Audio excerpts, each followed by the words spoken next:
ako po ay nagkaroon na ng invitation in stream ads sa akin pong Facebook.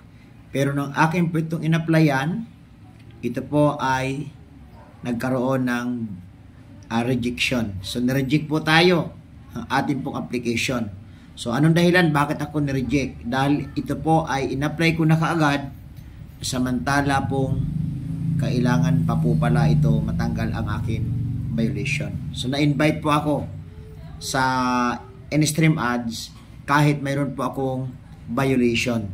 At ang aking violation is unoriginal content. Pero nung akin po ito siya, sinit up na, so, nireject po ako ni Facebook. So, maging aware tayo bago po natin i-set up yung atin pong mga account. Kahit na-invite na po kayo, bago po kayo mag-set up, much better na tanggalin nyo po muna ang inyo pong mga violation o itong restriction po ninyo sa unoriginal content o anumang klase restriction yan. So, mas better na mawala po yan bago muna kayo mag